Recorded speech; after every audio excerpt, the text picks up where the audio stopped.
independent in thought, and punk rock in life. It's The Chad Benson Show. Welcome to The Chad Benson Show. I'm your host, Monica Matthews, filling in for Chad today. I am in Atlanta, Georgia, actually wearing a American flag bikini because that's what I feel like I should be wearing when I fill in for the Big Dig Chad. Conservative at heart, sassy pants by virtue of birth. Speaking of sassy pants, what the heck is going on with the Democrat Party? As I understand it, Ilhan Omar, the latest beauty queen of our Congress, first black Muslim female, is getting a free pass, apparently, from Nancy Pelosi today. What's frustrating for leaders of Congress right now in the Democratic Party is that they have these members who command these huge audiences who have millions of followers on social media, and instead of talking about these big policy priorities for the Democratic Party, they're putting out fires when it comes to controversy about something that somebody says, or cleaning up the rollout of the Green New Deal. Or in Tlaib's case, she followed up on a pledge that she made, saying that she's going to put out an impeachment resolution of President Trump later this month. Yeah, but that's not really how she said it. She said, we're going to impeach that. That's how she said it. Let's get it straight, boys. So today, Nancy Pelosi took to the platform to say, I don't think Miss Omar really knew the weight of her comments. That it should not mention her name, and that's what we're working on, something that is one resolution addressing these forms of hatred. But they're not going to call her out. No. Not mentioning her name, because it's not about her. Right. It's about these forms of hatred, these isms. She said isms. It's more about the isms. She may need to explain that she did not. It's up to her to explain. Right. But I do not believe that she understood the full weight of the words. As I say, when you're an advocate out there, as I was, so I appreciate all the enthusiasm that comes into our Congress. I've told you that before. That was me pushing a stroller and carrying those signs. So I understand how advocates come in with their enthusiasms. But when you cross that threshold into Congress, your words weigh much more than when you're shouting at somebody outside. And I feel confident that her words were not based on any anti-Semitic attitude, but that she didn't have a full appreciation of how they landed on other people, where these words have a history and a cultural impact that may have been unknown to her. Okay, this is such crap, and you guys know it. I mean, seriously. So I'm not a practicing Catholic, but I know yesterday was the beginning of Lent, and we're all supposed to give something up. And if I was Catholic, I would be giving up my potty mouth, but I'm not.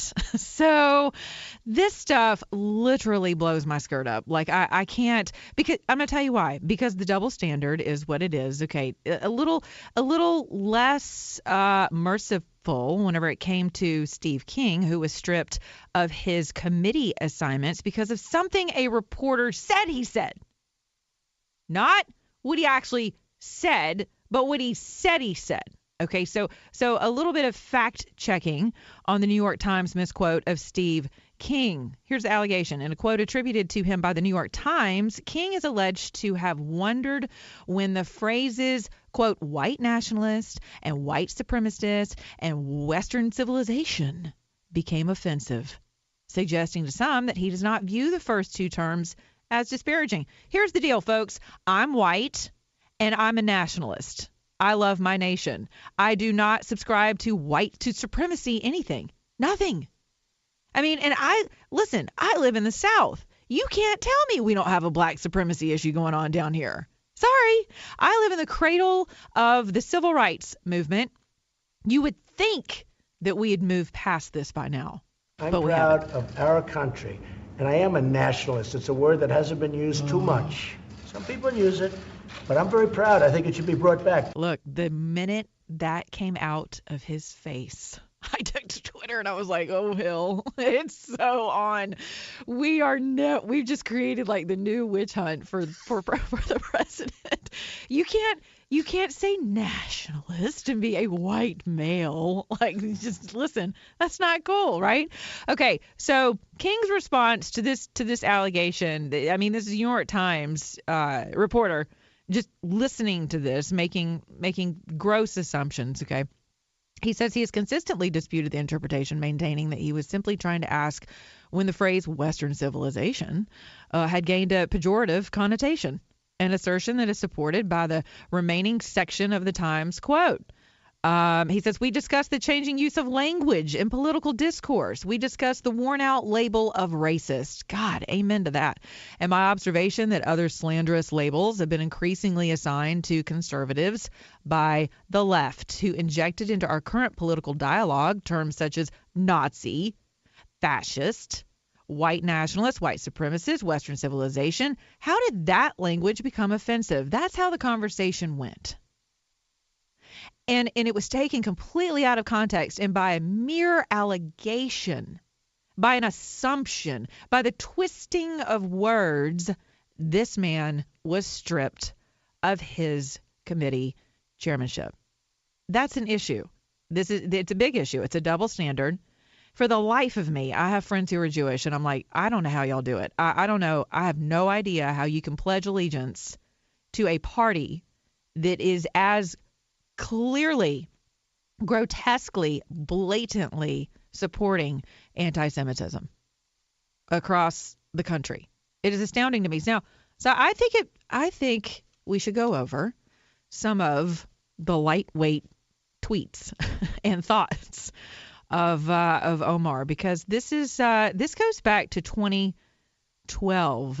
Okay, hold on. She said, oh, that's right. Hold on. In mid-February, she created another story when she tweeted that support for Israel in the U.S. Congress was, quote, all about the Benjamins, suggesting that pro-Israel lobby, AIPAC, was buying off American politicians. This smacked of the well-worn conspiracy theory that Jewish financiers buy off American politicians and led to Democratic leadership publicly condemning Omar's comments. That's fine. They publicly condemning a resolution without her name attached to it has a little less of a sting.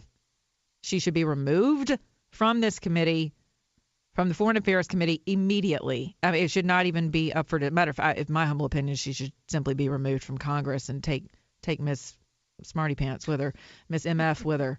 All right, hold on. And then she said, oh, this is good. She said, I heard from see, here it is. Here's my evidence that she knew exactly the weight of her comments. You ready? She says, quote, I heard from Jewish orgs that my use of the word hypnotize and the ugly sentiment it holds was offensive. She tweeted, quote, I spent little energy in disavowing the anti-Semitic trope I unknowingly used, which is unfortunate and offensive. I spent little energy. She knows exactly what she's doing. She's been anti-Semitic she's made that. That's what she ran on. That's what she'll continue to run on. But the protective measures that the Democrats take is really sickening. Hold on. In 2012, she said, hold on, I want to talk about political influence. That's right. In this country that says it's okay to push for allegiance to a foreign country. Omar said that as part of a discussion about past anti-Semitism allegations lobbed her way. I mean, she goes on to, just from 2012 forward, prior to that, listen, people are like, how did she get here? We feel bad for her because she's a refugee. I'm like, well, first of all, let's be clear. She didn't flee here. She was sent here. I am completely convinced of that. You cannot convince me otherwise. I'm trying to find. I'm joined today by my producer, Mr. P. I'm trying to find I know you're like, oh, what are we looking for? I am trying to find. I'll find it in a minute. Let's get back to Lent. Maybe the Democratic Party would like to give up distractions for Lent. I think we should give up the Democrat Party for Lent. Can we do that? Well, can the whole nation just take a break? But it's just like from the the Democrats. The guy said a minute ago. You've got the Omar thing going on. You got all the distractions about the Green Deal. Right. At this point, and then you got several women Democrats yelling at Kirsten Nielsen over how the Trump administration handled children separated from their parents at the border. Oh, hold on. I found it. I know what I was looking for. Jim Clyburn, you're going to love this. South Carolina. Okay, he's the House Majority Whip. Oh, this is priceless. He defends Omar because he says that her refugee experience was more personal than Jews who, quote, merely had relatives survive the Holocaust. You can't make this stuff up. And listen, some of my family members were ones who survived getting on trains that went to nowhere, right? Let's pack up the family. And you know what I hate about all of this Nazism and fascism? I mean, some things you look at and they're duplicating themselves. They're reproducing themselves in the earth today. But when we use terms to the extent that they become so hyperbolic that it waters down what the efficacy really of what's happening. And it is an ideology that's being practiced. And so whenever we say Hitler, we're like, oh yeah, but Hitler's dead. Right? I mean, our kids, that's how they think, right? They're like, oh, that was then, that was history. This is now. And, being a very, my faith kind of informs all of my thoughts around politics and life in general, which is why my show is on faith, life, and politics. I look back at the history of things and think, okay, plus I'm a wordsmith, I'm an author, right?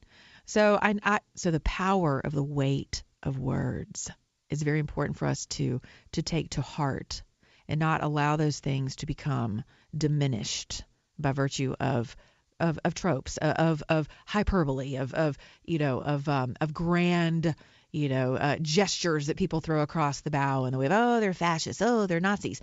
But the truth of the matter is, if you follow the line of thinking, you follow the policies, you follow the bombs being lobbed across state lines, such as right here in my very own state of Georgia, coming out of the House in the way of Elijah Cummings. We'll get to that in a minute, because you need to be concerned about it wherever you are in the country, because politics are no longer local. They are international. So our politics are being persuaded by folks who were literally part of the Holocaust, who were literally aligned with an ideology of death. And they are globalists. They are forming opinions. They are forming cultural normatives. They are forming our youth's ideology. They are the largest push behind socialism. And I'm here to tell you, folks, they're coming for you. Let me ask you something then. Expound on that just a minute here. So local politics is being hijacked, is what you're saying. Correct. Absolutely. Politics are no longer local. We can see that by virtue of the money that came into the state of Georgia and other states around the country. George Soros. Again, Soros has become kind of like a boogeyman name, right? Where it's like, oh yeah, it's George Soros. But whenever you follow the money trail, what you uncover is he's way worse than the boogeyman. He's coming for you. He's coming for our country. He's coming for our republic. We're taking your calls today at 1-800-DIG-CHAD, 1-800-344-2423. I'm Monica Matthews in for Chad Benson. We'll be right back.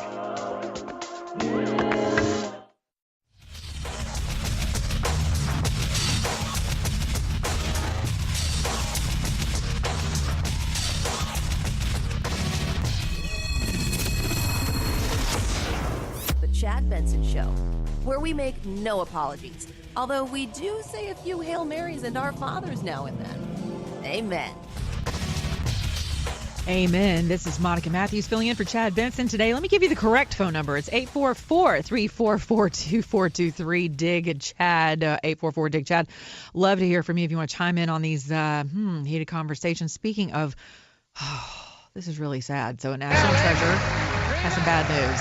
He's guided contestants and fans through countless questions. Let's have some fun. Here comes the Jeopardy round. And answers for more than 35 years as host of Jeopardy. Welcome to America's favorite answer and question game. But now he's sharing his own personal uncertainty, a stage 4 pancreatic cancer diagnosis. Now, normally the prognosis for this is not very encouraging, but I'm going to fight this. Good. Well, yeah. And why?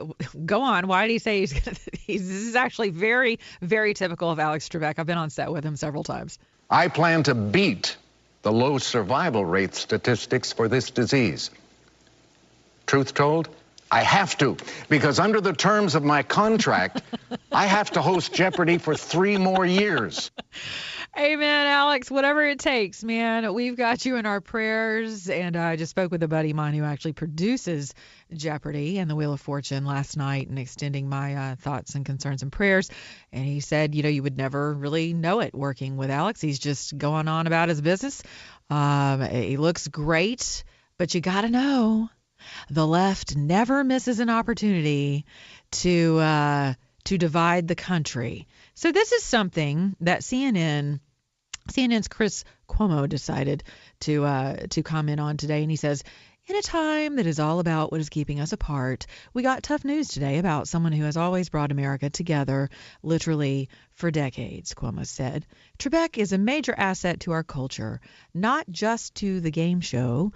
In a time of shallow beliefs and rampant truth abuse in our politics and beyond, every night he makes facts first. I mean, you're just not going to escape this, where you just, every single thing in our culture is politicized. It is open for scrutiny. Nothing is sacred, not even a man's fight for his life. I mean, these things are repugnant to me. Is that because people feel like they don't get enough attention? Well, CNN, according to their ratings, they for sure don't get enough attention. But no, I think this is just a matter of just being an ill human being, operated under the guise of this nasty, ill Leviathan called mainstream media. So we'll be right back. Give us a shout, 844-344-2423. Monica Matthews in for Chad Benson.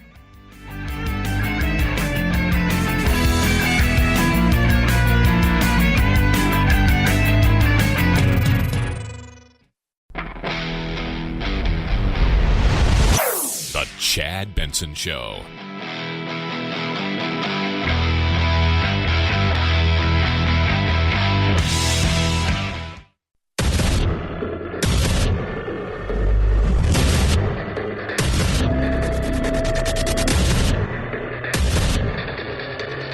Independent in thoughts and punk rock in life. It's the Chad Benson Show.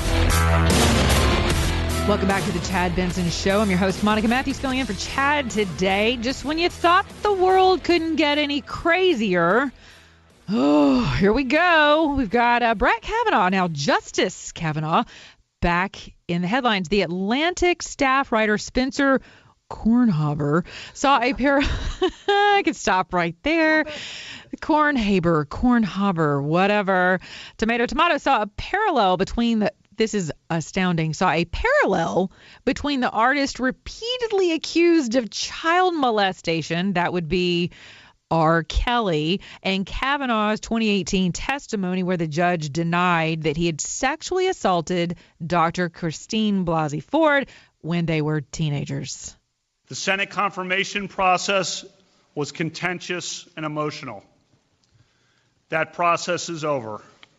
My focus now is to be the best justice I can be. How stupid would it be for me to, with my crazy past and what I've been through, right now I just think I need to be a monster and hold girls against their will, chain them up in my basement, and don't let them eat and don't let them out unless they need some shoes down the street from their uncle.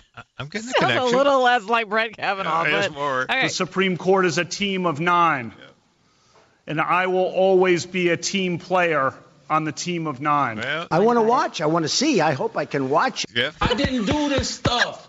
This is not me. I'm fighting for my life. I'm getting it. I did not have sexual intercourse or anything close to sexual intercourse in high school or for many years thereafter. This is getting into the twilight zone. You're talking about Brett Kavanaugh being a serial rapist during high school. I have a hard time believing you did it then and you've never done it before. Y'all killing me with this. I gave y'all 30 years of my real. Robert. 30 years of my real. Y'all trying to kill me. None of these allegations are true. Correct. No doubt in your mind. Zero. 100% certain. What you are telling us is this could not be a case of mistaken identity. Absolutely not. And is it possible that you would mix them up with somebody else? No way. No, it is not. With what degree of certainty do you believe Brett Kavanaugh assaulted you? 100%. 100%. Robert sounds pretty sure, too. I didn't do this stuff. This is not me. I'm fighting for my life. All right. Sorry. Okay, I'm having too much fun. Listen, you guys, you have to find the humor in some of this. I mean, all of it's serious. Okay, all this has serious implications. You know why? Because your 2024 voters are watching. That's right. That's the long view of all of this.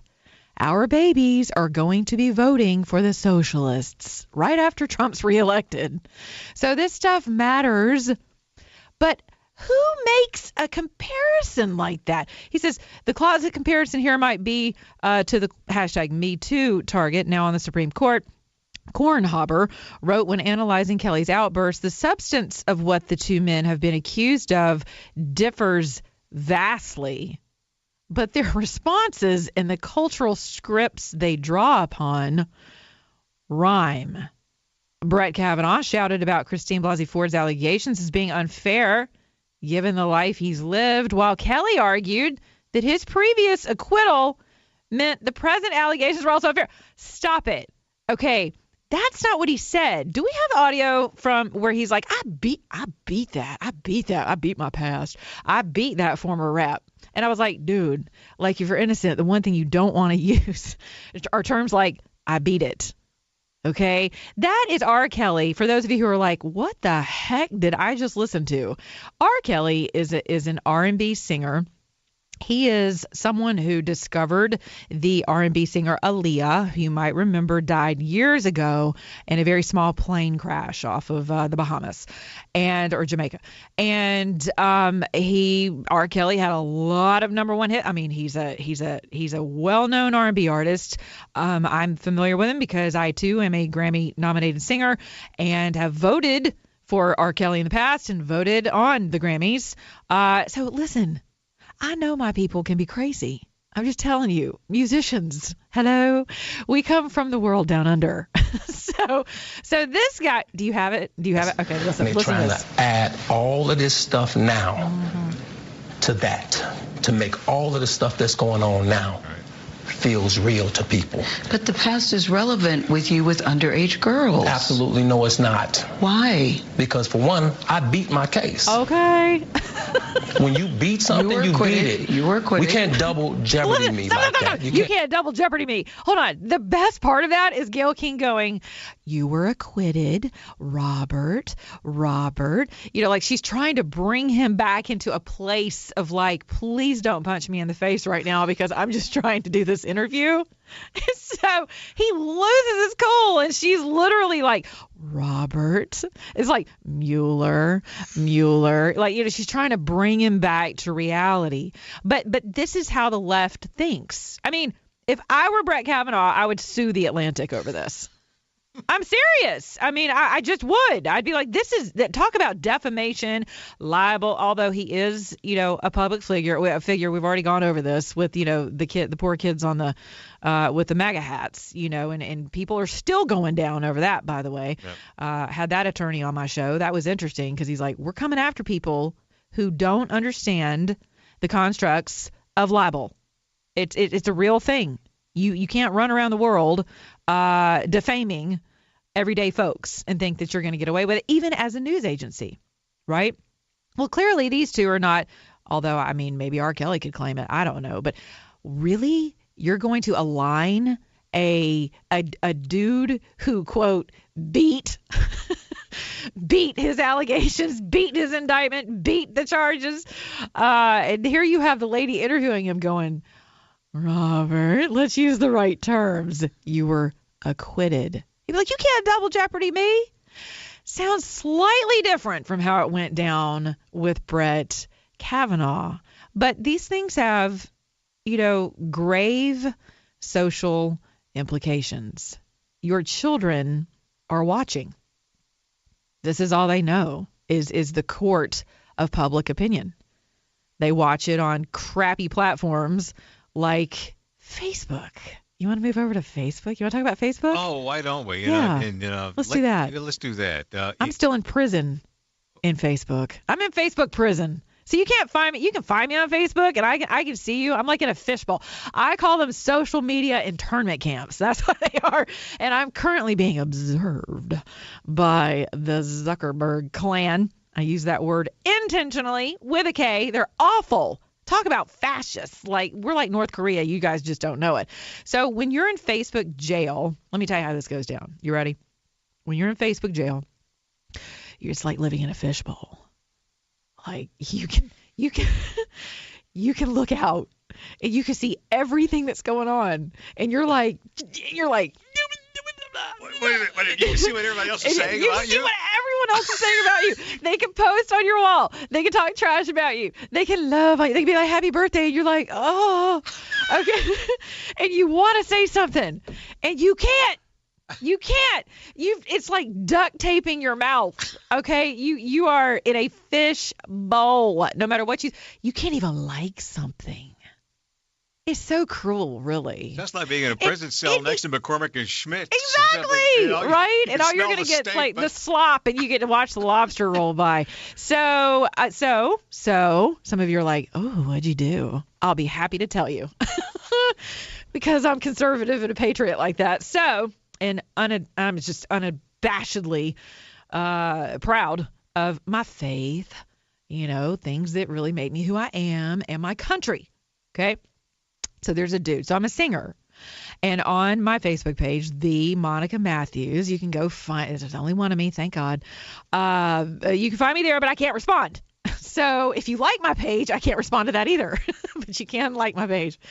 So I don't know, about 6 weeks ago, a dude who happens to be a fan of my music because I sing in various languages.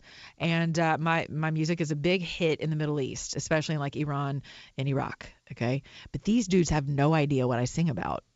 And when I'm singing in Greek, I'm singing about Jesus, which is a little bit of a contrary to Muhammad.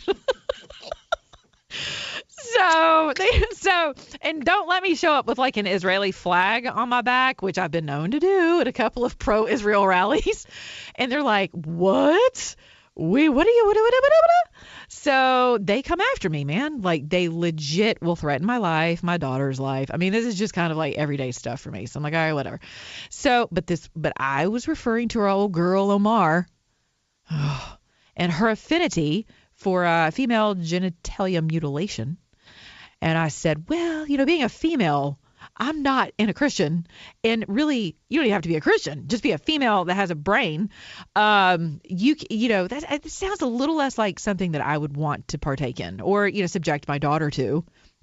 And he shoots back with the 210 reasons why it's better that Muhammad would appreciate keeping, the females' pleasure centers at bay. And I was like, what the? So I let him go for a minute. I was like, because my audience is like, they're on it. So I just let them have fun. So, but then he said something else. And I was like, okay, I'm done. That's it. Time out. So I said, I have a better idea. Whatever his name was, who knows? Sharif. He says, I said, why don't we start with yours? I mean, if we're going to talk pleasure centers and that they're offensive to Muhammad, perhaps we should begin with your pleasure centers. Exactly. Yeah, a little less like what happens on the 8th day for my Jewish brothers and sisters.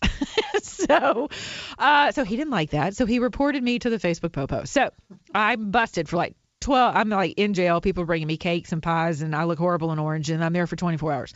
And so fast forward to like the next day when I'm like, whew, I'm out. Like, I'm free. Thank God Almighty, I've been freed at last. So then I find out that I've been banned for another 72 hours. And I'm like, what the heck? And so you got to know some 23-year-old socialist from some libtard school is probably, going through my feed on my personal page this time. And they go back 6 months to a post that I posted coming after I came back from Germany visiting my relatives.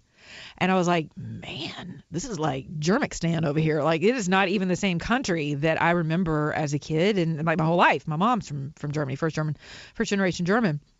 So I was kind of sad about that. And I'm like, this is why globalism sucks. No, really, it does.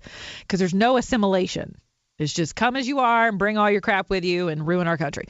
So globalism's not the way to go. Well, so I got banned for 72 hours. So I was like, okay, I can survive 72 hours of anything. I'm good. I'm straight. But that's when it really occurred to me that I was being shut out of conversations. I'm like, ooh, I wonder if my fan base is going to like follow me. And I learned a lot about the dumbing down of America. The what would you call it? People becoming, social media is like the in the South. I don't know if they have these other places. We call them, what do we call them? Lazy boys. And I know some of my relatives in the Northeast have them too. But you just get, they're just lazy, right? You get in them because you just want to get a bag of Cheetos and lick your fingers and watch bad Jerry Springer shows. That's what social media does to our brain. I'm convinced, right? It just makes us lazy. Why? Because Zuckerberg's really good at feeding us information, and we get to set up on our, who do we want to see first? Who do we want to follow first? Whose information is the thing that makes us feel crappy about ourselves first, right? Who do we want to compare ourselves to first today? So when you do that, people get accustomed to information coming to them.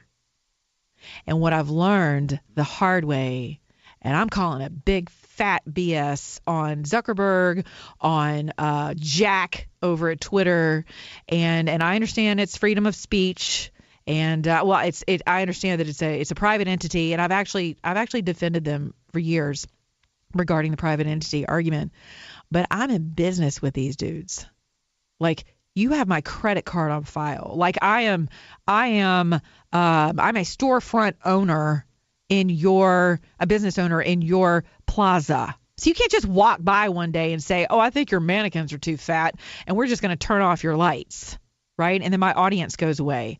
But that's what happens. Not only that, but your privacy goes away. Much more where this came from. I'm on a roll, Zuckerberg. Zuckerberg is more like it. We'll be right back. This is Monica Matthews filling in for Chad Benson. Stay right where you are.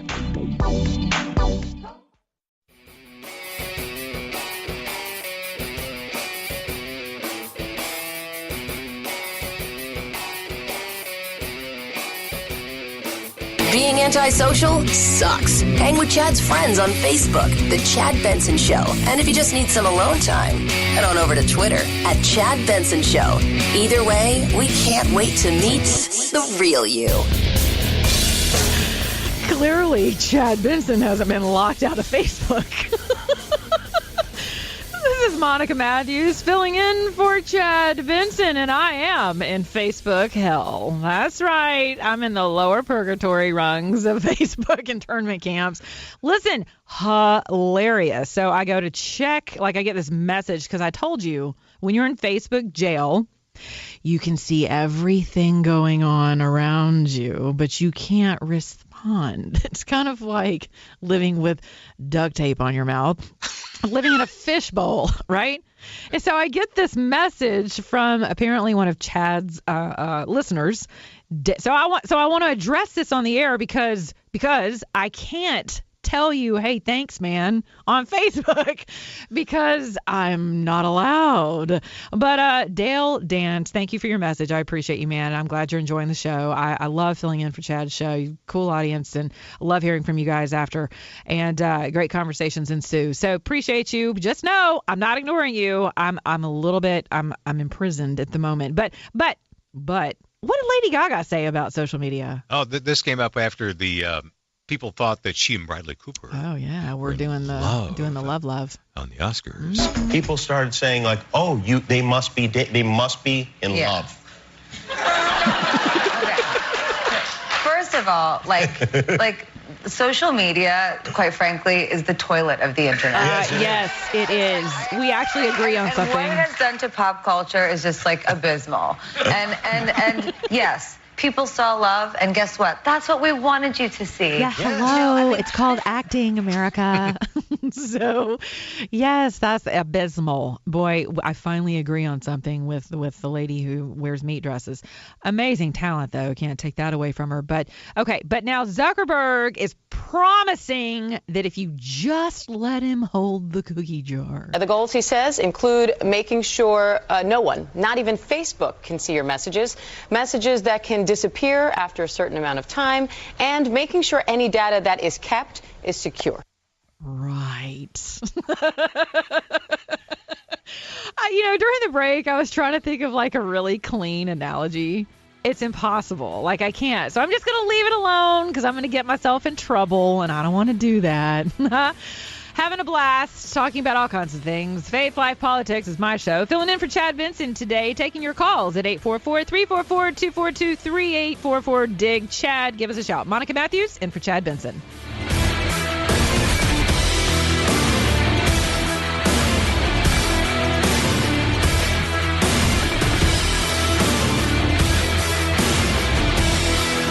This is the Chad Benson Show.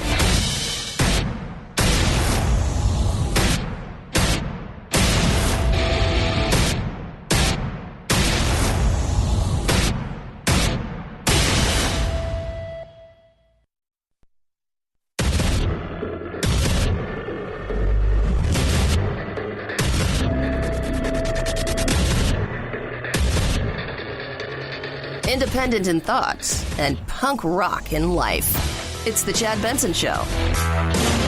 Welcome back to the Chad Benson Show. This is your host, Monica Matthews. Hour number 2. Having lots of fun here. Going to take your calls at 844-344-2423, 844-DIG-CHAD. First time I filled in, I thought it was Big Chad. I was like, what the heck is going on around here? Little self-proclamation, I guess. I don't know. Just a little weird. Okay, so I'm a conservative, clearly a female on most days. I don't tend to vacillate between Monica and Bob. I'm not of the left's persuasion, but I do like to have fun on my own show, Faith, Life, and Politics. Yes, I mix things you're not supposed to. I'm a little bit of a radio rebel in that way, but that's okay. Makes for super interesting correspondence. So, people, my radio coaches will tell me, Monica, you can't talk about homosexuality, abortion, and race issues or religion. And I'm like, okay, so my show's a little less like my show. If I'm going to be afraid to tackle those issues. And afraid is nowhere near my vocabulary when it comes to things that I'm willing to address. You know why? I'm glad you asked. Because there's one thing at stake whenever you start hiding behind conversations and behind societal constructs that are happening. They're happening in abortion clinics around the country. They're happening in our legislatures around the country right now, arguments for and against life. New York just proved that we better involve ourselves in the conversation, or we're going to watch ourselves literally become extinct. The president, however, I have to tell you, every time I say this, I end up busting out into tears. I'm not going to do it today because my hormones are actually balanced today, but I'm going to tell you that during the State of the Union, when the President of the United States of America took a very, very strong stand for life, I knew that our country was headed toward a life revolution. There could be no greater contrast to the beautiful image of a mother holding her infant child, than the chilling displays our nation saw in recent days. Lawmakers in New York cheered with delight upon the passage of legislation that would allow a baby to be ripped from the mother's womb moments from birth. These are living, feeling, beautiful babies who will never get the chance to share their love and their dreams with the world. And then we had the case of the governor of Virginia, where he stated he would execute a baby after birth. To defend the dignity of every person, I am asking Congress to pass legislation to prohibit the late-term abortion of children who can feel pain in the mother's womb.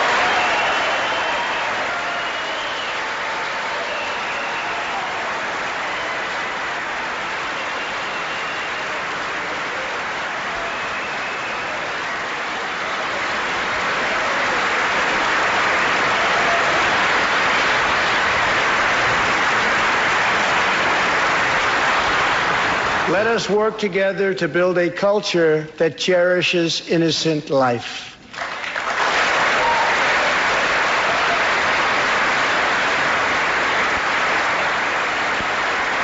Amen, Mr. President. So here's the effect of that. So for me personally, as a female who believes that men do have a say-so in this thing called life. Okay, as a conservative female, this is why this is so important to me. And really, not only because I'm a Christian and clearly life is important to me, but as a conservative and as a female, as someone who is a mother. I have a 22-year-old magnificent creature who's sucking the life out of my bank account right now, but it's okay. That's what they do when they graduate from college with a socialist degree. But my husband died many years ago of ALS. Okay, so we have not had a man really speaking into our lives for what will be 20 years on April the 27th. The gruesome disease. So I've spent a number of years in ministry in the music industry. I'm kind of like, the jack of all trades. But what I've learned is that abortion has far reaching implications into generations, right? And I think recently I became part of, I emceed an event here in my city of Atlanta for March for Life, and it was a silent march.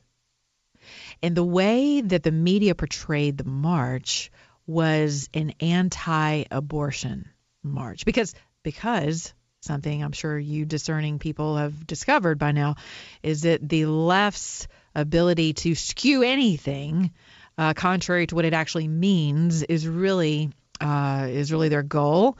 It is how they move the goalposts, on every play of life and on every field.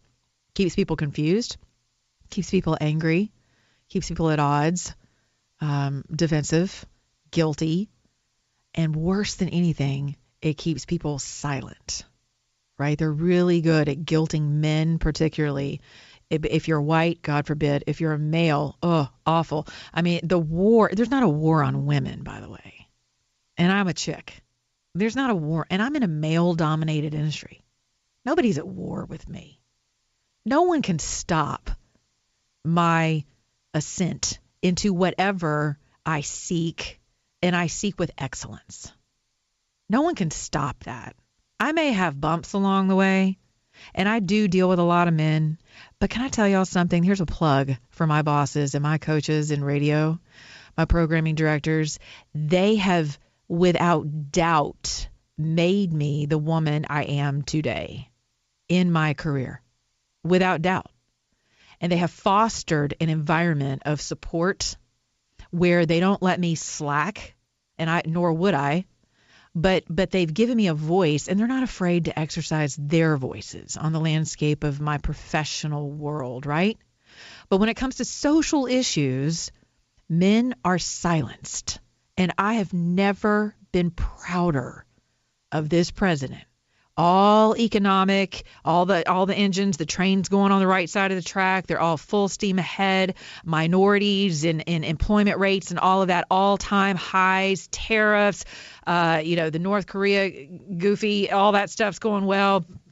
Talks and we're finally starting to get our stones about us, if you will, across the world, across the landscape of international politics and the conversation. We're standing back up, our military standing back up, like America is rising again. America is taking her place on the platform of the world's landscape again. And I absolutely attribute that to President Donald J. Trump. But nothing has mattered more to me than a man who will stand unwaveringly for the cause of life.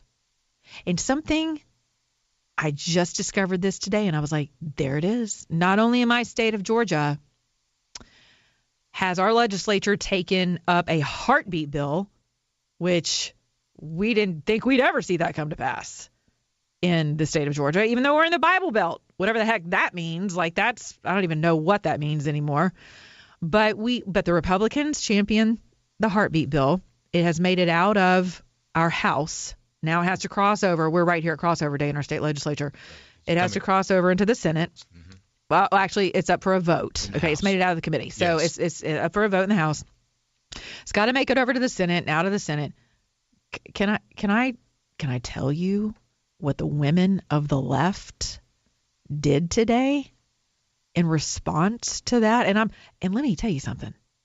I'm really hesitant to call these creatures women because I take being a woman really seriously, and I love my womanhood. And I think there's a huge charge that comes with that. You know what they did? They sent coat hangers to every person who supported the heartbeat bill. Instead of calling it the heartbeat bill, what I call it is the forced birth bill, because essentially you are telling women that they cannot make those choices between themselves and their doctor, and you're forcing them to make those crucial decisions about when they have children. So have you heard the Georgia House Democrats are offering clothes hangers to Republicans who vote for the fetal heartbeat bill? Wow, it doesn't surprise me. Listen, there was all the stakes were removed yesterday as they tried to kill this bill. Even I'm told the Speaker's office got in, was pulling people out of a meeting, trying to make sure quorum didn't happen on this. 6 Republicans disappeared from the meeting, and then they were all found. They showed up. They got back in there, and they passed this thing out of the House, out of the committee at least. Will it make it over on crossover day? No idea. We assume it will. Will it make it through the Senate? Well, it stalled out there. That's why it got resurrected in the House. Now, you mentioned one man standing up. Correct. And that's a colleague of mine. That's Eric Erickson. So important to note that the Speaker of our House is a Republican. And you'll notice he just said they got called out of meetings by the Speaker's office. Okay. And this is also, listen, we might be in the South and we live in the Bible Belt. We drink our teas and all that stuff. But Republicans are not Republicans down here either.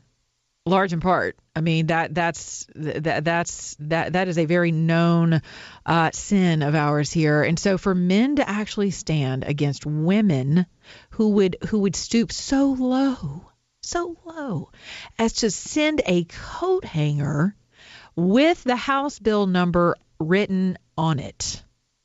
I guess the only thing who knows, it's probably written in red. I mean, but and listen, that is a black female legislator that you just heard. Okay. You're going to force us to have life. Now, this is also in the generation of white supremacy, white nationalism, white this, the white man must die. It's all about voter suppression. Nobody will let the blacks do this. And we're still living back in the cotton fields. And see, I talk about these things because I do live in the South, and I talk about them because I'm sick to death of it, because we deserve our liberty. Too many men and women have died for us to be able to proclaim that Dr. King's vision, his dream, has actually come to pass. He would weep in his grave for what is happening. Now listen, very interesting to note, Alabama man sues abortion clinic on behalf of himself and unborn baby Roe first time the U.S. has granted legal rights to abort a baby. An Alabama man has filed a lawsuit. He is, how old is he? He's a teenager, right? Because he says that the young lady aborted their child and he did not want her to abort their child. Hold on. The baby was referred to as a fetus, So he's now suing to say, this is my child too.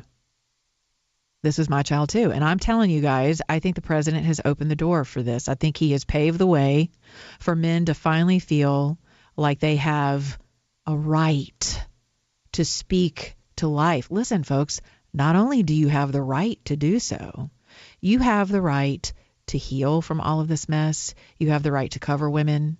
You have the right to stand up and be a man. You have a right to proliferate life. We need you. That's something I tell Republican men constantly. Stand. We need you. Quit cowering, especially around this subject. Monica Matthews filling in for Chad Benson. You want to chime in? Give us a shout. 844-344-2423. We'll be right back.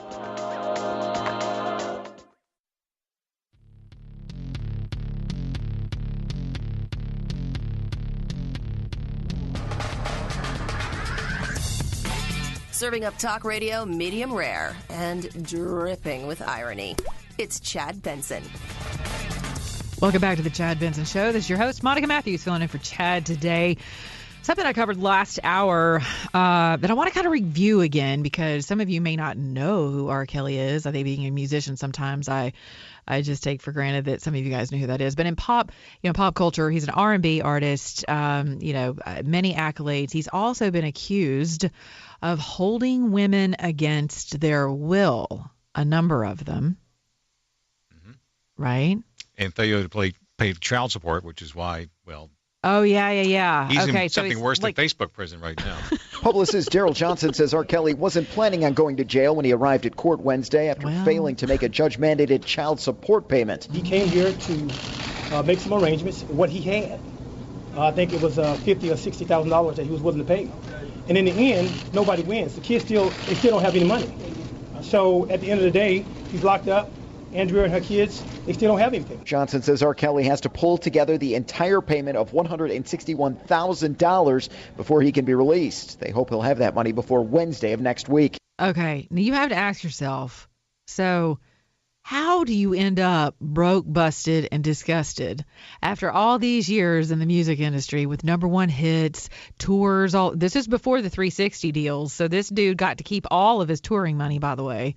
And so somehow he ends up broke with I don't know how many baby mamas out there, but they're all standing in court with their hands out. And now he's in jail. And why am I bringing this up? Because he has literally been compared to Justice Brett Kavanaugh by The Atlantic. A pop culture writer for The Atlantic was mocked wildly today on social media after comparing the wild interview that R. Kelly recently gave to CBS to the confirmation of Supreme Court Associate Justice Brett Kavanaugh. R. Kelly became enraged this week, like he was nuts off of his rocker during a shocking interview with CBS This Morning co-host Gayle King. Can I just tell you, you must, as soon as you get out of traffic, as soon as you get to a safe space in front of your computer or your phone, please go look this interview up and just think to yourself, this is how nuts the left has become. This is our, do you have it? When you beat something, you beat it. You were acquitted. We can't double jeopardy me like that. You can't. It's not fair. It's not fair to nobody. When you beat your case, you beat your case. But you can't double jeopardy me.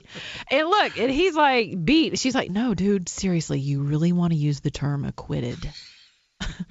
And then whenever he goes nuts, she's like, Robert. Okay, so I wanted to bring that back around because I had so much fun with it that I forgot to really tell you who the guy was and why this is so important to you. Oh, okay, it's all important. Important. Killing me with this. I get out 30 years. Unbelievable. That's R. Kelly, ladies and gentlemen. And this is Monica Matthews filling in for Chad Benson. We'll be right back.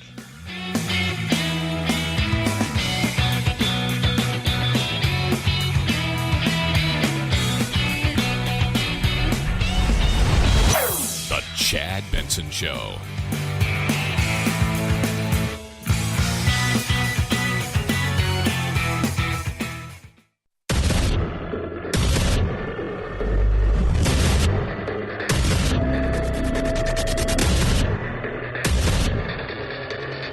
independent in thoughts, and punk rock in life. It's The Chad Benson Show. Welcome back to The Chad Benson Show. This is your host, Monica Matthews, filling in for Chad today and tomorrow. Yeah, that's right. This is not Brett Kavanaugh. When you beat something, you beat it. You were You acquitted. can't double You were acquitted, jeopardy R. me Kelly. like that. You can't. It's not fair. It's not fair to nobody. When you beat your case, you beat your case. But I'm not talking about the one case in which you were acquitted. I'm talking about the other cases where women have come forward and said, R. Kelly had sex with me when I was under the age of 18. That's right. This is Robert Kelly, who's now sitting in an Atlanta jail. A little less like Brett Kavanaugh. Yeah, so this is going to be a top story for today. You guys have got to check that out. So speaking of broke, busted, and disgusted individuals, the politics. This is important for you all over the country, by the way. So important, because the left is coming for your election. Just know that. Your politics are no longer local. They are international. I live in the state of Georgia, where my governor, rightfully elected, legitimately elected, was served by none other than Elijah Cummings. You want to hear from him I do. directly? Let's hear what he had to say. Because, yeah. Okay, let's do it. Let's do it. How was he served? What? He was served because these elections apparently are not legitimate. He was served by the Congress of the United States, What are you House of holding in your Representatives, hand? Committee on Oversight and Reform, otherwise known as the Committee Outreach. This is from Elijah Cummings, and they want to know how Brian Kemp got to be the governor of Georgia. How thick is that document you're holding? 8 pages long. I think the letter speaks for itself. We're just trying to figure out, we really want to take we don't know. We are concerned. Girl, we don't know. That it has become normal to suppress the vote. Right. In a democracy. Yeah. And we want to know how many ballots, how many people, for example, had to file provisional ballots. Elijah. What's this thing about, what is voter ID? He don't know. Voter match. Stop. Just stop it. I can't. He does not have a clue what the heck he's talking about. Okay. So tell us about the 8-page letter that you sent over to the governor of Georgia demanding. Hold on. I'm going to give you some of the demands. You ready? We want all communications related to any voter roll purges. We want the list of maintenance activities on your booths. We want all communications related to the placement of voter registration applications. We want any consideration of the closure of polling sites in different counties. Oh, it gets better. Hold on. Yeah, hold on. This is the best part. We want. Hold on. Anyone affiliated with your gubernatorial campaign or any other campaign in the 2018 election, anyone affiliated with a local, state, or federal political party, anyone affiliated with a group that made political expenditures in the 2018 election, employees of any election equipment vendors, including election systems and software, and anyone affiliated with any other outside group. Why does this matter to you? Because they're coming for your state. They are the party of illegitimacy. I'm going to say something, and it's going to sound a little crass, and that's okay because it won't be the first time, nor will it be the last. Think about who pushes entitlements. In the state of Georgia, 60% of our children are born on Medicaid. What does that tell you? Most of them, and I hate using the term illegitimate whenever it comes to children. I really don't like that. But this is the party of illegitimacy. Their ideas are illegitimate. Their history is illegitimate. Everything about their political ideology is illegitimate when you hold it to the measurement of liberty. When you hold their ideas up to the Constitution, nothing about their party stands. Nothing. So when people are like, oh, I can't believe the Democrats. Can you believe they did this? And they're trying. Yes, actually, I can.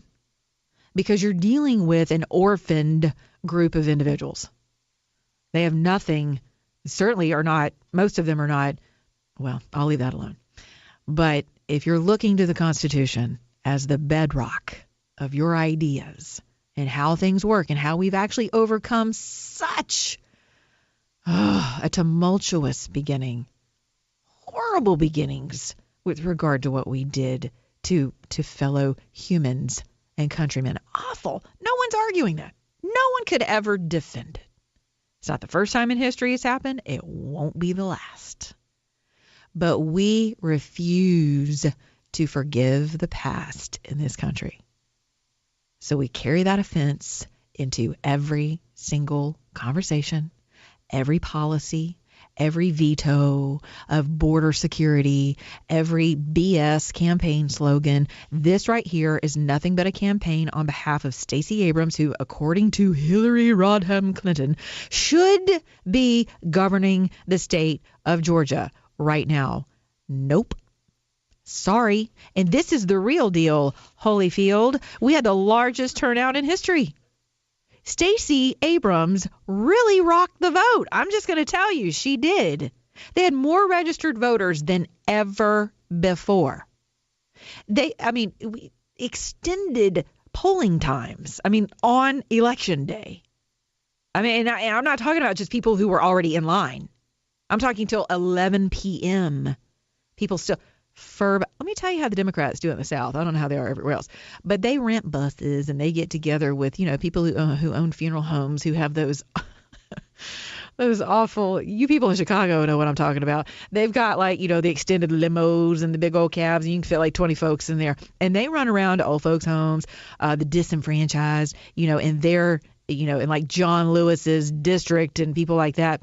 People who are absolutely broke, busted, and disgusted, don't know a dang thing about voting, don't know anything about our history. They just want to make sure they're going to get a check on the first Wednesday of every month because that's how they've been trained. That's how they've been raised. They've been raised on the government breast. They go after these people.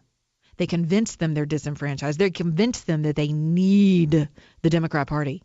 Notice I didn't say Democratic. I don't think there's anything democratic about them. It is absolutely the socialist movement. I'm telling you, if you don't keep your eye on 2024, we're going to become a socialist country. I'm convinced of it by virtue of our youth. That's who you need to be targeting, or the youth. The Democrats are relentless. They are the epitome of ground troopers. They have a ground game like nobody's business. And Hillary's absolutely right. She looked at Stacey Abrams and thought, how in the world did that happen? The same way you lost yours, Hillary.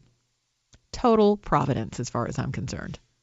Which is why I'm not remotely concerned about 2020. My concern is the long view, is 2024. We have a lot of bad actors in the GOP. A lot. Totally weak-kneed, weak spine, noodle leg. I can't say enough about them. People right now about to veto the president's executive order. We're concerned that the Democrats might do it to us. Okay, so let's review. We have 31 other national emergencies that we're actually still living under. So everyone take a breath. So all of the fear panderers and fear mongers of, what if? The GOP lives under a cloud of what if. I don't know if you guys have realized that, but we live in the land of, what if? And how are we going to react to this? For the party filled with ideas, we're busy offsetting an 8-page demand from the United States Congress, the what I call the overreach committee, not the oversight.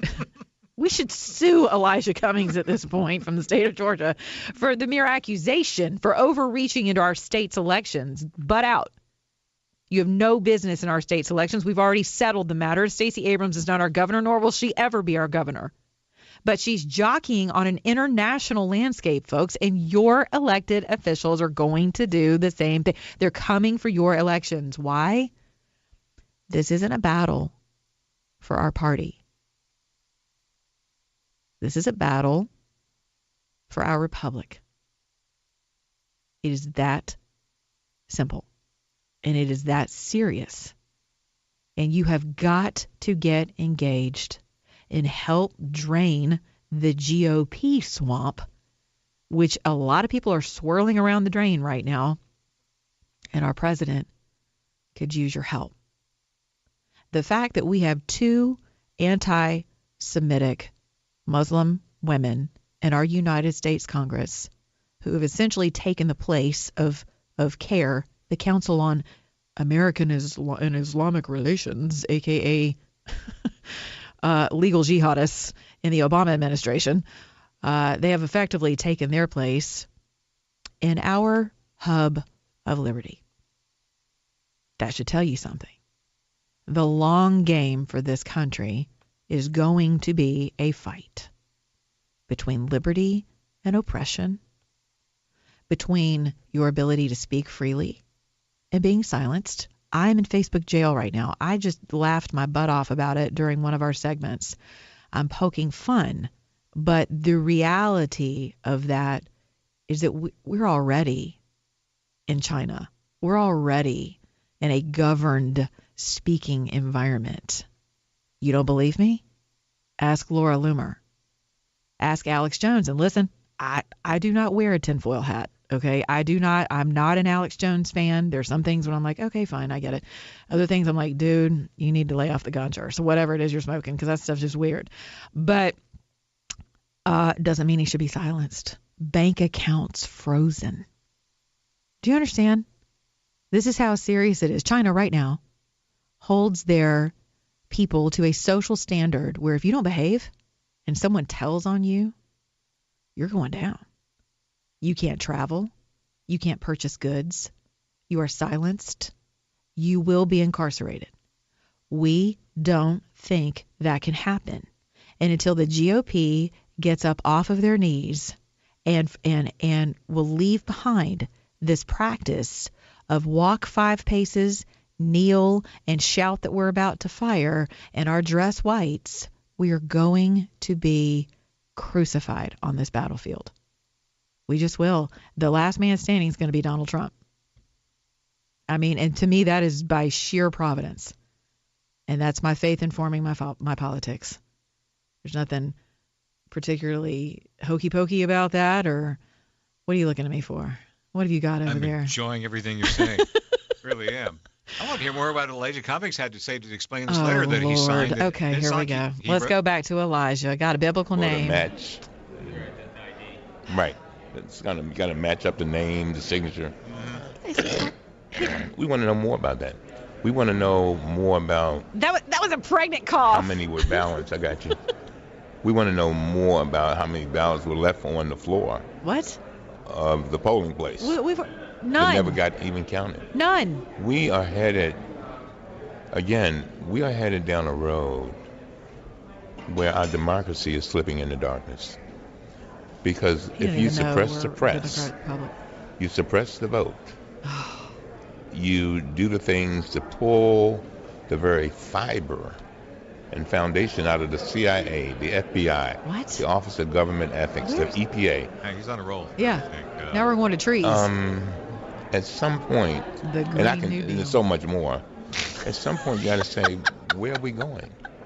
And where will we be after... Elijah, you're going way back, honey. I mean, I think we need to really begin to view that. What? Because it's a very serious question. You can't even make this stuff up. I know. This is raw. That is a raw interview. News coverage, right? That you'll hear 5-second soundbite from later. This is 2 minutes. Okay. I have no idea what he's going to say. Okay. Here's the punchline. All right, let's go. Ready? Oh no, it's going. Oh no, we're not just limited. Yeah, there are other states. We want to look at Kansas, for example, where Kansas. See, I didn't even know that. I hadn't even heard the interview. You nailed it. Thank you very much. They're coming for you. Elijah Cummings is coming for you. That's going to be on his next mailer. I mean, you can't make this stuff up, folks. It's time to open your eyes and save this republic. All right, you save that dial. We'll be right back. Monica Matthews filling in for Chad Benson.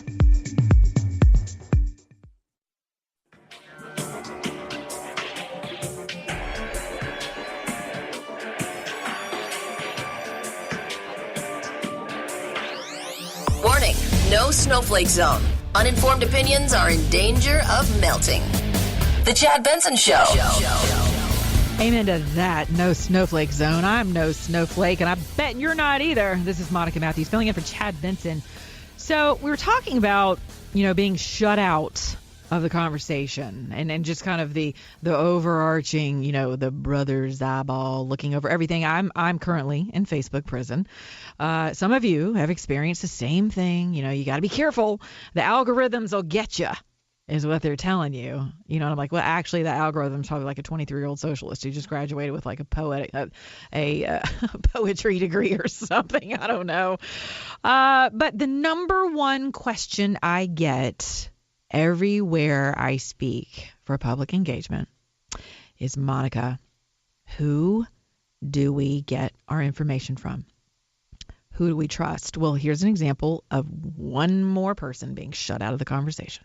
Democratic Party officials have rejected requests from Fox News to moderate one of the Democratic presidential debates. Party chairman Tom Perez is citing a story in the New Yorker magazine referencing this channel's relationship with President Trump. The story alleges this channel has become a, quote, propaganda vehicle for the president. Perez said in a statement, Fox News, quote, is not in a position to host a fair and neutral debate for our candidates. Here is a statement from Fox News senior vice president and managing editor Bill Salmon, quote, we hope the DNC will reconsider its decision to bar Chris Wallace, Bret Baier, and Martha McCallum, all of whom embody the ultimate journalistic integrity and professionalism, from moderating a Democratic presidential debate. They're the best debate team in the business, and they offer candidates an important opportunity to make their case to the largest TV news audience in America, which includes many persuadable voters. Amen. Something that's very important to keep in mind is you got to really understand the difference between a commentator and a journalist, right? A personality and someone who would be considered a journalist. I am not under the same jurisdiction really as a journalist. And I remind people that all the time. I come at this with my life experience, with my own studies, with my own belief system, and I am a personality. And it's entertaining, and it should be in the big picture of things. But what is scary is, and I just told you, and it's going to continue to happen. It's happening on an individual level right now with people being shut out of their social media platforms as well as their own bank accounts. Your businesses are being shut down over these things, quite literally. If you're online and you do business with Facebook and you upset the apple cart, you're going down. I'm just telling you. Very important. I'm telling you right now, I think your radio personalities are rapidly becoming the only true patriotic source for information. You can find me at monicamatthews.com, Monica On Air Talk on Twitter. Monica Matthews filling in for Chad Benson.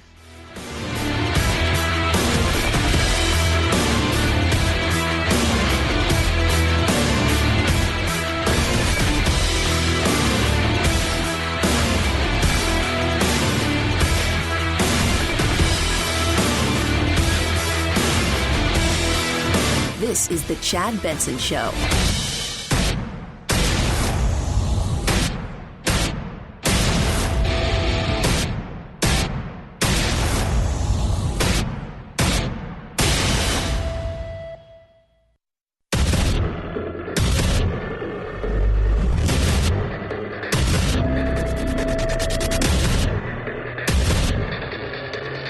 Independent in thoughts and punk rock in life.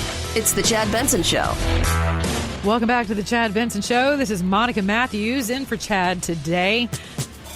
Oh, boy. That's right. I can't believe you planned it like this. How stupid would it be for me to, with my crazy past and what I've been through, right now I just think I need to be a monster and hold girls against their will, chain them up in my basement, and don't let them see. Okay, who is that? Who is that? That's R. Kelly. For those of you who are not familiar, this is R. Kelly's music. R. Kelly, man, used to be like my jam back in the 90s, R&B artist. A lot of accolades. In case you are not aware, Mr. R. Kelly has been under fire for years regarding holding women against their will. I'm pretty sure that bond will be raised. He has a lot of friends, a lot of people that still like him he grew up with. They could be okay. Publicist Daryl Johnson says R. Kelly wasn't planning on going to jail when he arrived at court Wednesday after failing to make a judge-mandated child support payment. He came here to make some arrangements. What he had, I think it was $50,000 or $60,000 that he was willing to pay. And in the end, nobody wins. The kids still don't have any money. This is an important story because R. Kelly's not the first person to be accused of inappropriate relations with young folks. In case you've missed it, there's now an HBO special with the alleged victims of Michael Jackson. Okay, something that I cover in my home state of Georgia during our legislative session is a little something called the Hidden Predator Act. And it is, I mean, you can surmise what that is. And it's basically entities that, have covered things up over the years. And so there's nothing new about people's lust whenever it comes to our kids. The thing that always amazes me is how willing parents are to bow at the feet of their idols with their kids. And this can run the gamut of either entertainment gods, religious gods, lowercase g, right? The priests, Spotlight was a horrific movie that shined just the beginning of a light on the Catholic Church's offenses regarding little people and innocence. And what you find that's so sickening in that movie is how many of the parents knew. I want to ask you something. As a parent, what are you doing to ensure that your children and or teenage daughters or young men and women in their 20s are not going to become the subjects of something so scandalous like this? I mean, just listen to some of this. And I mean, it's astounding. This was a CBS interview with Gayle King. They are still talking about you with underage girls. Do you still sit here and say you have never been with underage girls? Can you really say that? I sit here and say this. I had 2 cases back then that I said in the beginning of the interview that I was not. Here's what he's really saying. I didn't do nothing. Okay, go ahead. Because of my ongoing case now. Okay, right? okay. Fair enough. But I will tell you this. People are going back to my past, okay? That's exactly what they're doing. They're going back to the past, and they're trying to add all of this stuff now to that. Okay, stop. Okay, so this is so rich. And I'm not making fun of what's allegedly occurred with these young women. Like there's lots of them that have come forward. Okay, there's like 8 right here on the cover of People. Okay, and there's more. And there's still current things going on. But you got to know something about someone who's not telling the truth. Like, all right, what is it, Mr. P? We're always talking about politicians. Tell you what? Tell you what the question they want to answer. Exactly. So you ask someone a question, and a politician will always answer the question that they wanted you to ask. Okay? Not always, but usually, especially when they got like a really crappy answer for something. They know it's not going to be what you want to hear. Or they don't really know the truth, or they don't know the answer. And so they start, kind of tiptoeing through the tulips. And there's this excellent, we're going to find him too for this next segment coming up. But there's a comedian that does this. It's priceless. Ladies, how do you know when your man is lying? And he's a black comedian. He's hilarious. And he says, I'm going to tell you how, because you ask him, where you been? And he's like, where have I been? What do you mean, where have I been? Like, it's so, okay, we're going to go back to the interview with all of that in mind and check this out. Make all of the stuff that's going on now feels real to people. But the past is relevant with you with underage girls. Absolutely no, it's not. Why? Because for one, I beat my case. Okay. And there it is. I beat my case. When you beat something, you beat it. You were acquitted. We can't double jeopardy me like that. You can't double jeopardy. Listen to Gail. She's like, no, dude. Like, look, R, step off, R. You were acquitted. Quit using the word beat your case because that looks bad, dude. Okay, go It's ahead. not fair. It's not fair to nobody. When you beat your case, you beat your case. But I'm not talking about the one case in which you were can't acquitted. double jeopardy I'm talking me. about the other cases where women have come forward and said, R. Kelly had sex with me when I was under the age of 18. R. Kelly was abusive to me emotionally and physically and verbally. Okay. R. Kelly took me in a black room where unspeakable things happened. Yikes. Unspeakable things. Okay, listen. So this is, according to the Chicago AP, a lawyer for a Georgia couple who say their daughter is being held against her will right now. Like, this is happening right now. This is a thing right now today. Okay. Lashed out after a television interview aired Wednesday with R&B singer. This is the interview. Okay. Timothy and Jonjolyn Savage say it's been 2 years since they heard from their 23-year-old daughter. Now, listen, I got a 22-year-old, and I'm just here to tell y'all. Medea would have nothing on me if I felt like my daughter was being held against her will. You guys would see me on Fox News, on CNN. I would have made international headline news by now. They say that R. Kelly will not let their daughter contact them. He denies the claim. The 52-year-old Kelly was charged last month in Chicago with sexually abusing 4 females dating back to 1998, including 3 underage girls. Clearly, this is a habit. Atlanta-based attorney Gerald Griggs denying claims made by R. Kelly during his CBS This Morning interview that the parents of Jocelyn Savage willingly gave their daughter over to the singer, and it wasn't until R. Kelly stopped paying them that they complained. At no point did Tim and Jonjolyn Savage ever request, ever demand, ever receive any financial compensation from Robert Sylvester Kelly. Now. Yeah. He can't even pay his child support. And he's going to make payments to these parents. What? Go ahead. The interview with Gayle King went up another notch. Okay. And correct me if I'm wrong, that you have never held anybody against their will. I don't need to. Why would I? Well, how stupid would never it be held for anybody. R. Kelly? Here we go. With all I've been through in my way, way past, to hold somebody, let alone 4, 5, 6, 50, you said. How stupid would I be to do that? I didn't say you were holding. That's stupid, guys. I didn't. Is this camera on me? Yes, it's on. That's stupid. Use your common sense.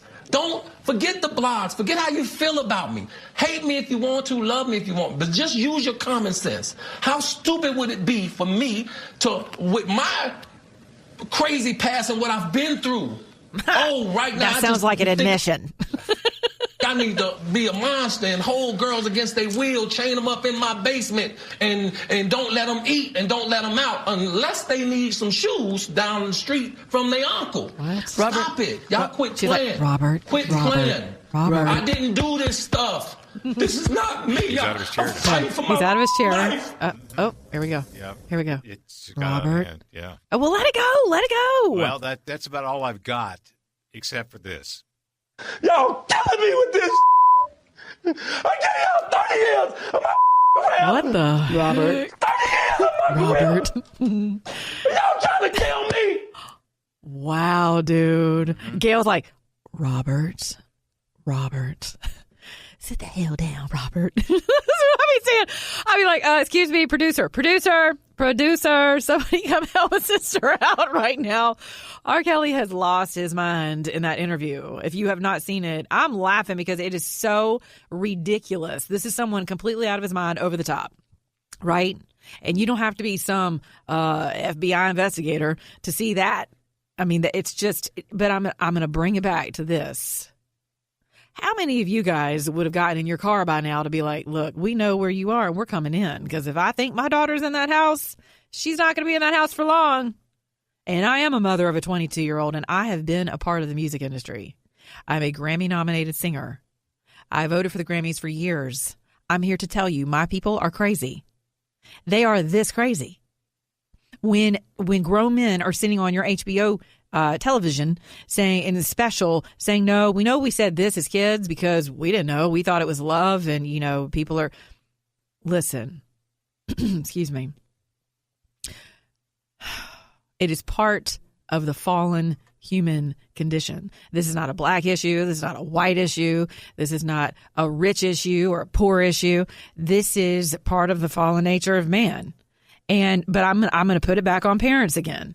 Why do you bow at the feet of fellow humans and think that your children could be safe in their care? Why? This goes to the Boy Scouts. This goes to the Catholic Church. This goes to Gymnastics USA. These are national cases, people. It is an epidemic, and it continues to happen because we are not aware and we don't make our children aware. We'd rather just put our heads in the sand and be like, well, it's a little scary for Timmy to have that conversation. I tell you what I told my daughter, that's your body. If somebody touches it, you need to say something to me immediately. That is your constitution, girl. That's your autonomy. That's your space. No one is allowed in your space. I didn't make it scary. It didn't have to be scary. It wasn't like stranger danger alert every time we went out of the house. But it was like, this is your body. It is precious. It is a gift. And no one has a right to be near it. I fostered a home filled with confidence and security, knowing who she was and her individual constitution. That's how you begin to put an end to this crap. All right, stay tuned. Monica Matthews filling in for Chad Benson. Be right back.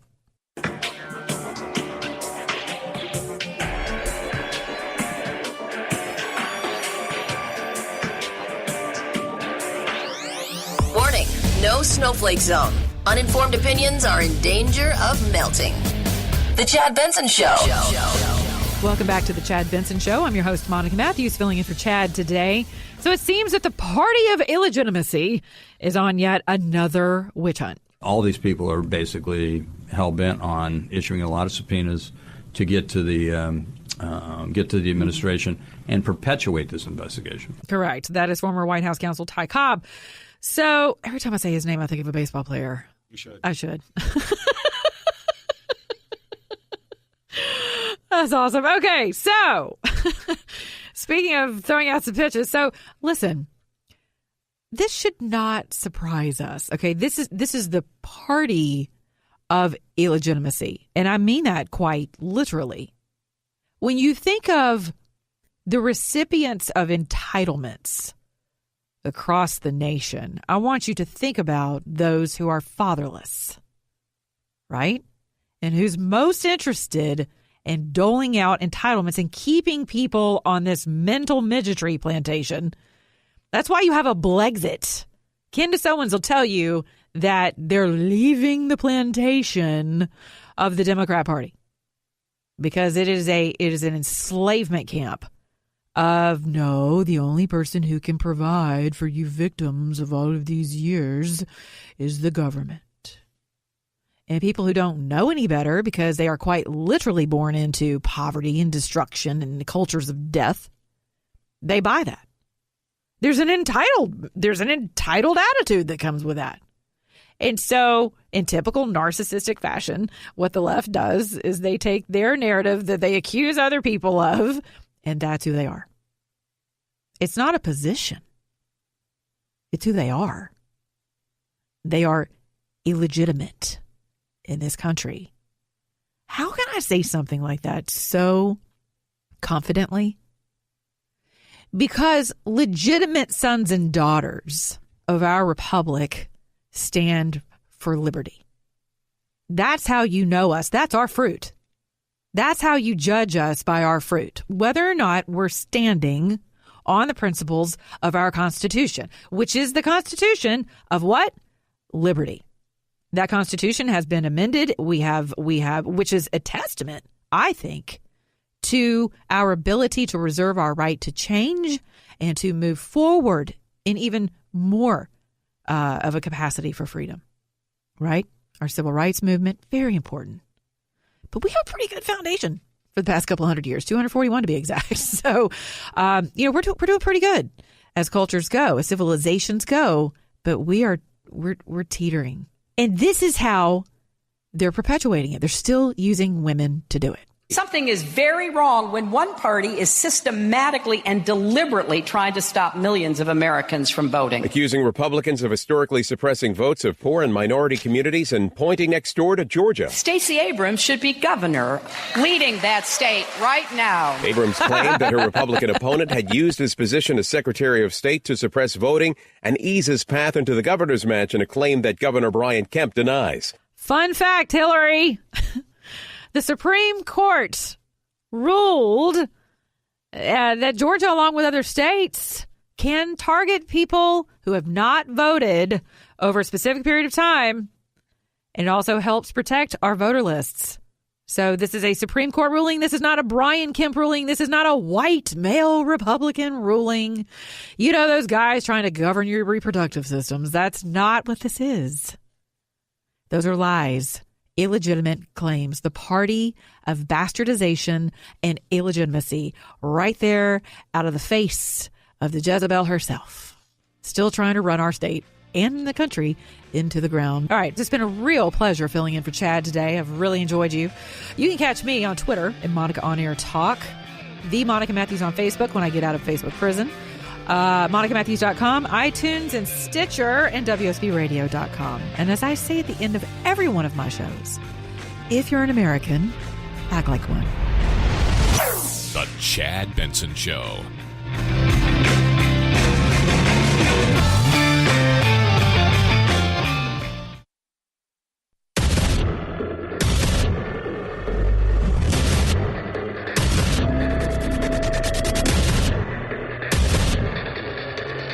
Independent in thoughts and punk rock in life. It's the Chad Benson Show.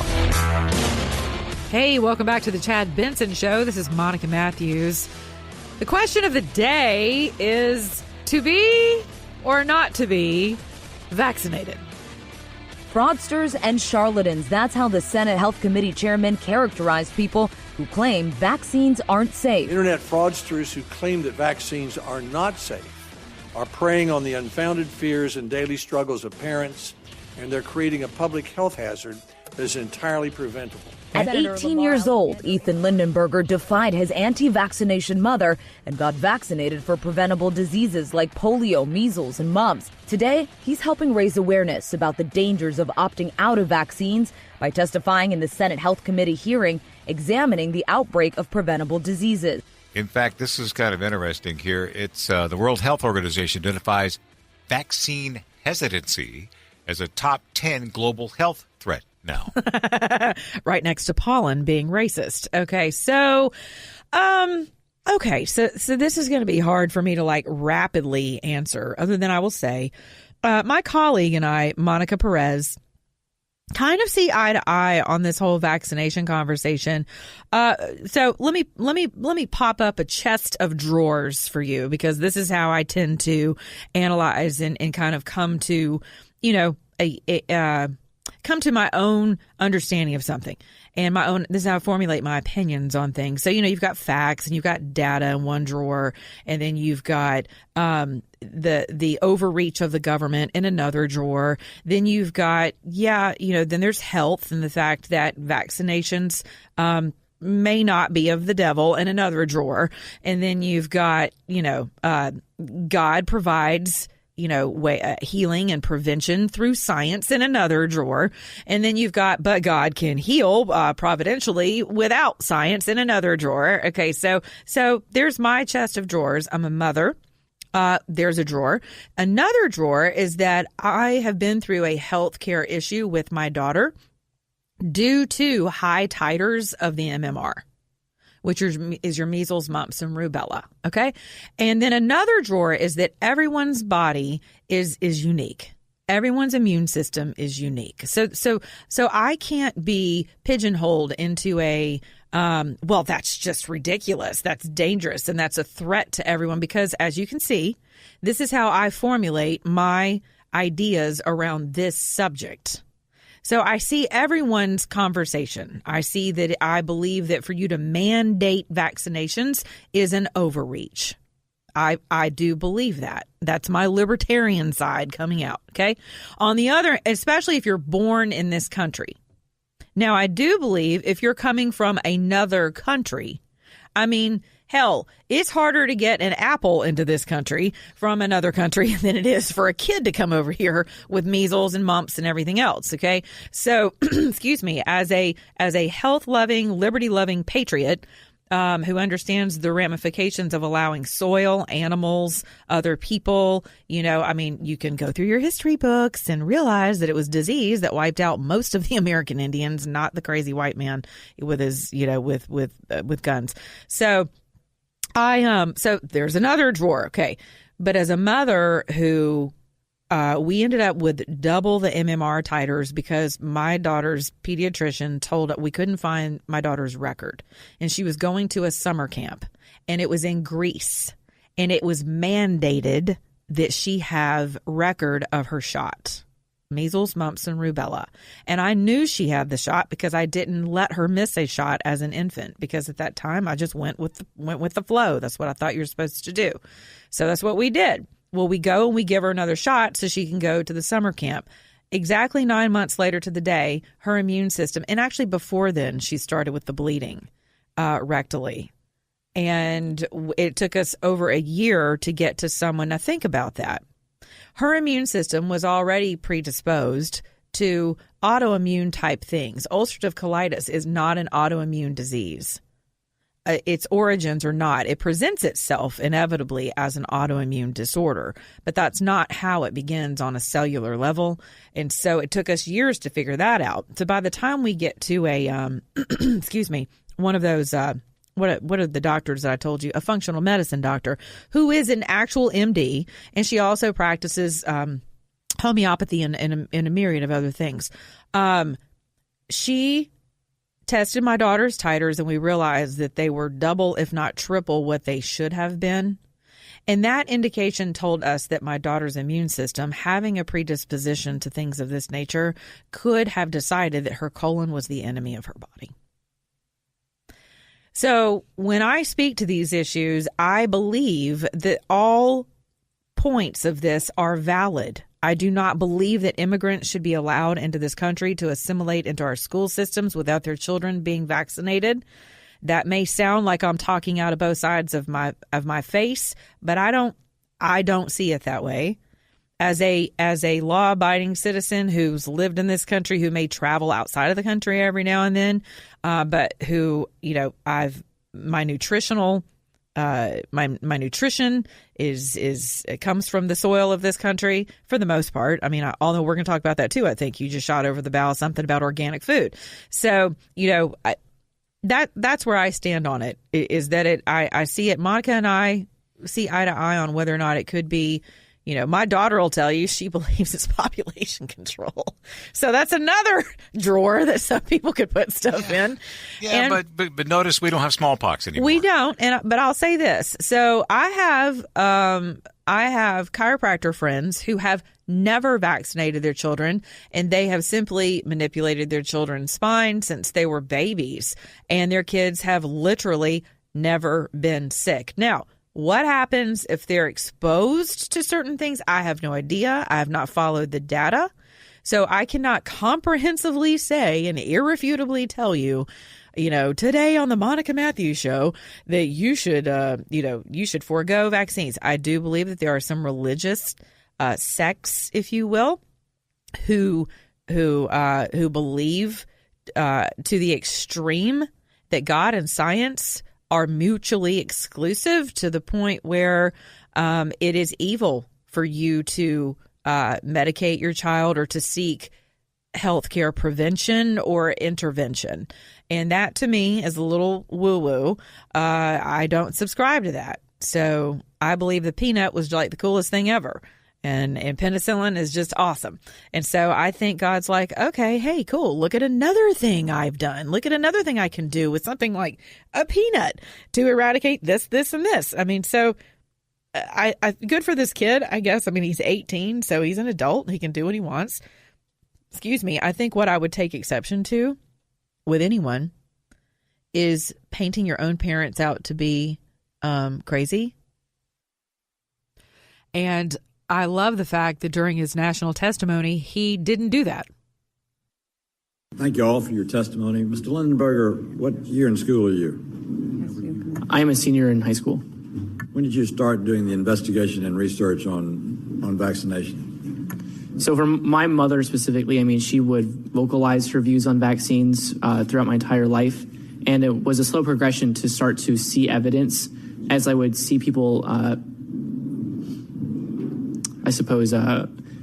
try and counterclaim with her and argue online. I would see that she would have this backlash as she would share information. So on Facebook, she'd share a video and people would be like, that's incorrect, this is false.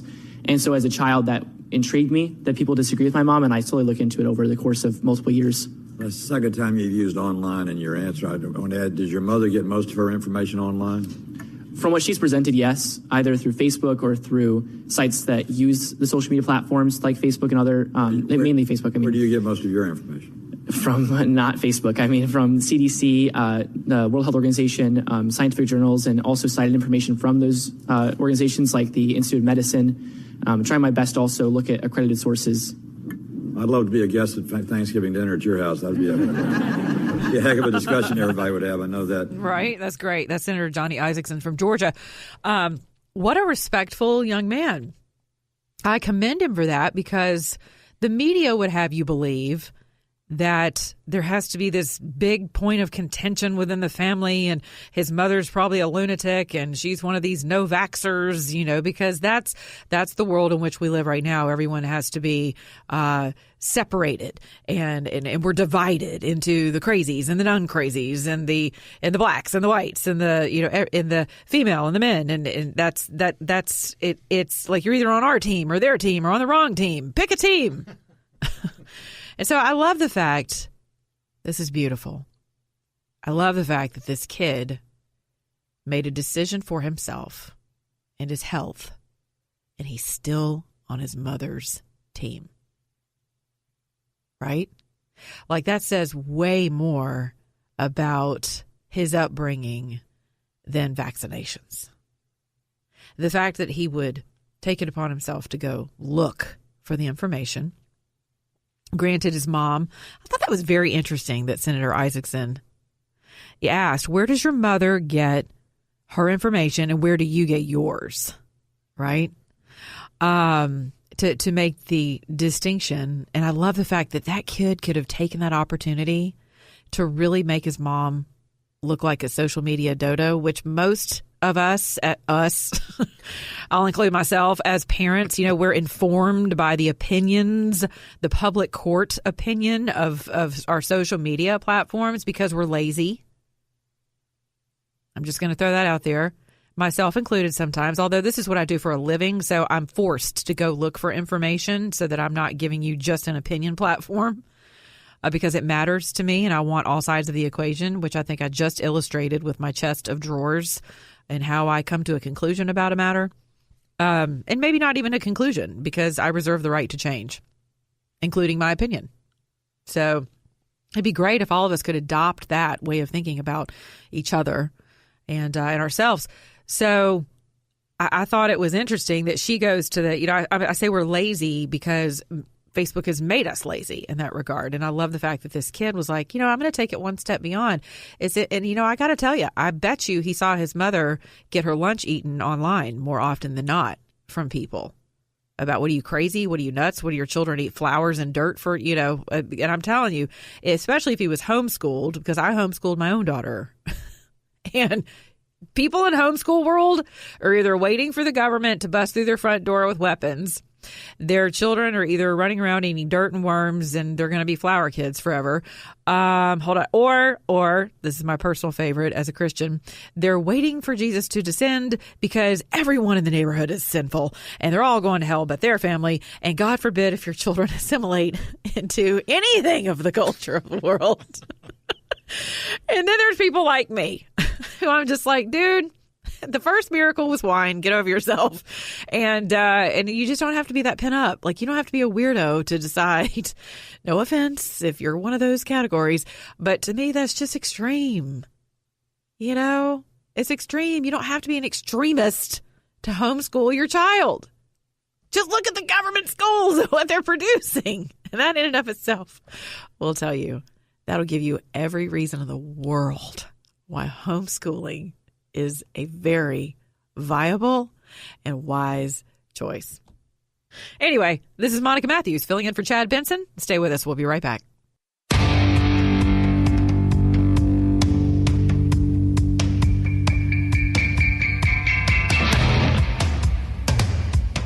Irreverent? Yeah. So what? It's the Chad Benson Show. Hey, welcome back to the Chad Benson Show. Monica Matthews in for Chad today. I want to go back to something about this to vaccinate or not vaccinate. Yeah, let's go back to this audio. Internet fraudsters who claim that vaccines are not safe are preying on the unfounded fears and daily struggles of parents, and they're creating a public health hazard that is entirely preventable. Senator Lamar Alexander. What do you call them? Hucksters and frauds, right? Fraudsters. Fraudsters and hucksters. Okay, here's the thing. It's this hyperbolic rhetoric like this that's entirely fear-based that positions us as a society at odds constantly.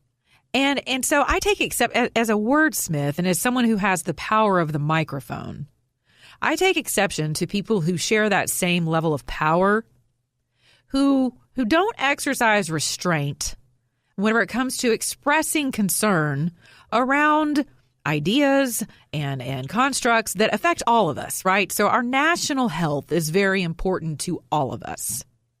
So I'm ticked at the notion that people who ask questions or who do research on whether on the viability or the dangers of certain vaccinations are all of a sudden part of the witch hunt. All of a sudden they're hucksters and they're frauds. And so think about the kids who are raised, in these homes where people really have either a religious conviction or they have done their research or maybe their kids' immune systems are compromised. My daughter's one of them. She cannot have a live vaccine because it would send her immune system into overload and it could kill her. That's not a huckster, fraud, witchcraft. We're not doing chicken feet and pulling hair out of our head and, casting spells. And so my thing is I want to encourage you to guard your mind around people who use these hyperbolic, expressions of you got to be suspect of the person who doesn't want to vaccinate their kid. It's ridiculous. Fun fact, when men and women come out of the field, I have friends. I don't know about all military, but I come from a long line of military folks in my family. Father was a World War II veteran, going on down through the generations. When they come off the battlefield and they've had a huge vaccination protocol before they hit the battlefield, right, wherever it is they're going. They come off the battlefield and they go through a process called chelation. And if you don't know what chelation is, you can be a huckster and a fraudster and go to Google or whatever it is that informs you. Johnny Isaacson, love him. Whatever it is that informs you, go figure it out for yourself. But basically what it is, it's like a leaching process. So chelation introduces a binding agent, kind of like a charcoal, if you will, but it's not charcoal. It's something else that binds certain things, certain agents, to it and extracts it. It removes it from your blood. We know that mercury is used in vaccinations. Now, I'm going to repeat what I did at the very beginning of this. Everyone's body is different. Everyone's body is going to respond, and you're going to have some who will respond with absolutely, an innocuous response. They'll go on with life, and they'll never have measles, mumps, or rubella, or have any ramifications for having the vaccine. Others are affected adversely. It is extraordinarily disingenuous for us to pit other people against a wall, dubbed as hucksters and witchcraft type people who don't subscribe to vaccinations. If your kid's been vaccinated for something and someone else's kid hasn't, and they introduce this into the environment, what are we freaked out about? Your kid's been vaccinated. Okay. I mean, maybe what you ought to be worried about is the level of dis-ease that the government school is pushing into your kid's brain every day. I mean, that's what we need to be inoculated from. I mean, really? Okay, I'd love to continue this conversation with you. You can find me on Twitter at Monica On Air Talk, MonicaMatthews.com, iTunes, and Stitcher. And this conversation could go on and on. There's so many different ways to tackle it, but I'm just saying, I think, we got to take our foot off the gas of all of this hyperbolic, crazy witch hunt stuff. Put your chicken feet down, people. All right, we'll be right back. Monica Matthews in for Chad Benson. Stay tuned. This is the Chad Benson Show.